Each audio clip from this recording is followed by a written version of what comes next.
Hello दोस्तों, welcome to ICM channel. आज हम डिस्कस करने वाले हैं 3 स्टॉक के बारे में।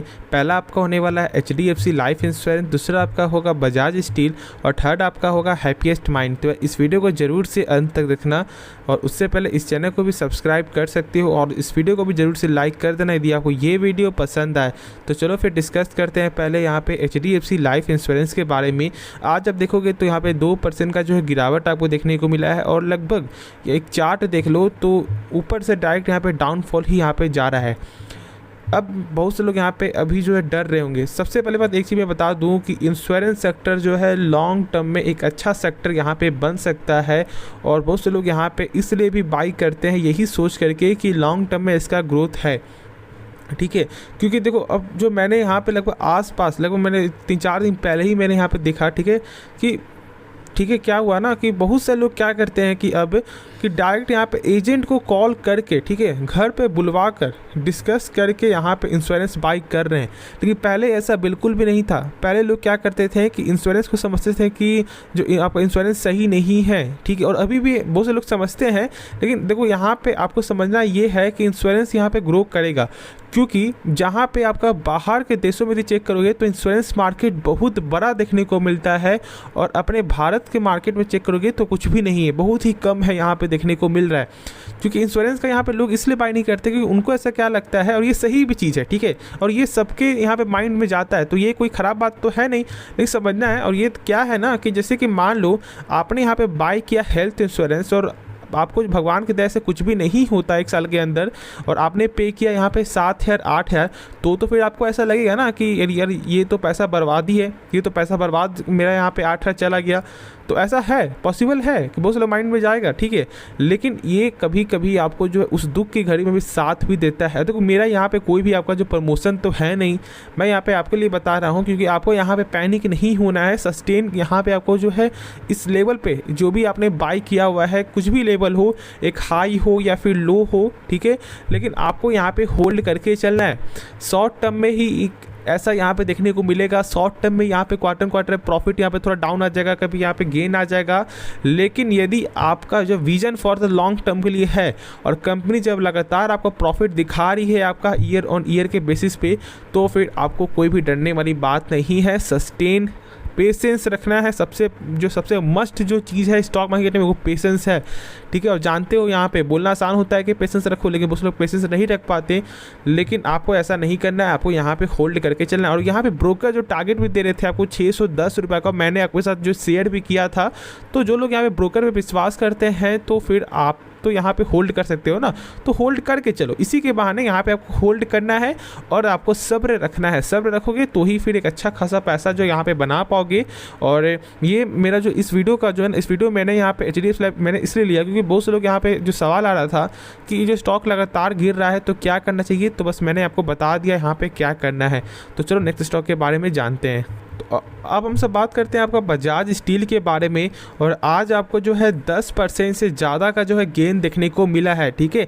और यहाँ पे बहुत से लोग जो अब यहाँ पे जानना चाह रहे हैं कि यार ये कंपनी 10% का यहाँ पे अपर सर्किट आपको लगा रही है, और बहुत से लोग तो यहाँ पे जानते भी नहीं होंगे, ठीक है, क्योंकि मार्केट कैप यहाँ पे देख सकते हो इस कंपनी का मात्र 556 करोड़ है। बहुत से लोग तो ये भी सोच रहे होंगे कि यार आपका यहाँ पे बजाज का स्टील का भी कुछ जो है यहाँ पे कुछ सेक्टर है क्या।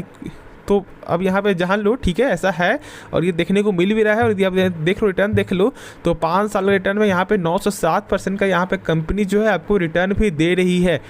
तो क्या यहाँ पे क्या करना चाहिए, क्या यहाँ पे आपको इस लेवल पे बाई करना सही रहेगा या फिर थोड़ा वेट करना है। तो देखो सबसे पहले हम सब यहाँ पे चार्ट को जो है वो समझ लेते हैं। देखो यहाँ पे कुछ भी नहीं था, इसका प्राइस यहाँ पे आपका जो है 100 110 120 इस तरह का देखने को मिल रहा था। फिर क्या होता है, एक बाउंस बैक, फिर यहाँ पे एक डाउनफॉल, फिर एक बाउंस। तो ये पैटर्न समझो। यहाँ पे जो लोग टेक्निकल में थोड़ा भी जानते हैं ना वो यहाँ पे समझेंगे। ये पैटर्न देख लो आप, नीचे से ऊपर जा रहा है, ठीक है, फिर यहाँ पे एक ऐसा, फिर एक ऐसा, फिर एक ऐसा। तो ये समझना है आपको, ठीक है। ये थोड़ा सा यहाँ पे आपका जो करेक्शन हो सकता है, जहाँ तक जो मुझे ऐसा लगा टेक्निकल वाइज से। अब एक चीज़ और जानो कि ये मेटल सेक्टर का स्टॉक है और मेटल सेक्टर एक वोलेटाइल स्टॉक, एक आपका वोलेटाइल सेक्टर होता है। तो ये तो आपको समझना है कि यहाँ पे पेशेंस चाहिए, और पेशेंस उस कदर का पेशेंस चाहिए जिस समय आप जो यहाँ पे सेल करोगे ना उस समय यहाँ पर जान लेना कि उस समय इस प्राइस से यहाँ पे एक बाउंस बैक कर जाएगा। तो इस तरह का पेशेंस आपको चाहिए। बात हो गई इस कंपनी का फंडामेंटल का, तो यहाँ पे आरओसी जो देखने को मिलता है 22.5% का और आरओई जो यहाँ पे 19% का। ऐसे तो मैंने बहुत सारे वीडियो मैंने बताया हुआ है कि यहाँ पे आरओसी क्या होता है, लेकिन जो लोग यहाँ पे नए देख रहे हैं उनके लिए यहाँ पे आप जान लो, शॉर्ट में मैं आपको बता रहा हूँ, ठीक है। शॉर्ट में का एक अच्छे तरह से मैं आपको बता रहा हूँ। आरओसी का मतलब आपको होता है, मैंने बता दिया, रिटर्न ऑन कैपिटल एम्प्लॉयड, यानी कि रिटर्न ऑन कैपिटल में कितना ज़्यादा रिटर्न मिल रहा है। जैसे कि मान लो कंपनी जब अपने ऊपर 100 रुपये लगा रही है तो कंपनी का यही 100 रुपया 1 साल बाद कितना रुपया बन जाता है। तो यहाँ पे कंपनी का 100 रुपया बदलकर 122 रुपया हो जाता है। तो यानी एक बेहतरीन नंबर है यहाँ पे, ठीक है। अब बहुत से लोग यहाँ पे बहुत सारी कंपनी का आरओसी जो नेगेटिव भी देखने को मिलता है, बहुत से लोग यहाँ पे बहुत सारी कंपनी का एक हाई पॉजिटिव भी देखने को मिलता है, जैसे कि 30% 40%। तो वो सेक्टर वाइज डिपेंड करता है। तो जिस सेक्टर में आप, जैसे मान लो आपको मेटल सेक्टर में बाई करना है ना, तो आप मेटल सेक्टर के 2-3 स्टॉक से यहाँ पे कंपेरिजन करो कि क्या उस कंपनी का यहाँ पे यानी किस कंपनी का आरओसी अच्छा है, उससे एक आपका सही रिजल्ट आपको मालूम चलेगा। तो फिर यहाँ पे आपको समझ में भी आ जाएगा, ठीक है। अब बुक वैल्यू इस कंपनी का देखोगे 450 का बुक वैल्यू। अब ये बुक वैल्यू क्या होता है? बुक वैल्यू का मतलब ये है कि कंपनी मान लो डूब रही है या बर्बाद, जो भी समझो, तो कंपनी एक सर के बदले आपको कितना रुपया दे सकता है, तो यहाँ पे 450 रुपये आपको मिल जाएगा। यानी कि प्राइस आपका कुछ भी हो, उससे कोई फर्क नहीं पड़ता, आपको 450 रुपया मिल जाएगा पर शेयर। तो यहाँ पे बुक वैल्यू इस कंपनी का सही देखने को मिलता है। और यहाँ पे आप चेक भी कर लो तो इनका प्रोस तो यहाँ पे सब है, लेकिन इनका खराबी कुछ भी आपको देखने को नहीं मिलता। ये चीज़ आप यहाँ पे गौर कर सकते हो। अब सेल्स देख लें इस कंपनी का, तो देख सकते हो कि क्वार्टर एक अच्छा ग्रोथ देखने को मिला है और आपका ईयर ऑन ईयर तो यहाँ पे शानदार ग्रोथ देखने को मिल ही रहा है। प्रॉफिट भी देखोगे, प्रॉफिट यहाँ पे आपका जो एक आपका बढ़ते हुए दिखाई दे रहा है। थोड़ा क्वार्टर में यहाँ पे 1 करोड़ कमी आई है, तो ये कोई ज़्यादा फर्क नहीं पड़ता। प्लस आप यहाँ पे ईपीएस देख लो, यानी अर्निंग पर शेयर, तो ये भी यहाँ पे आपका जो है वो बढ़ते हुए दिखाई दे रहा है। अब मेरा यहाँ पे एक मेन जो आपका यहाँ पे सवाल आता है और जो मैं आपको बताने वाला हूँ कि इस सवाल का जवाब क्या है, कि जो लोग सोच रहे हैं कि क्या इस लेवल पे बाई करें या फिर यहाँ पे लॉन्ग टर्म जो छोड़ सकते हो। देखो मैंने बता दिया है कि मेटल सेक्टर बहुत ज़्यादा वोलेटाइल होता है, ये तो वो समझना ही है।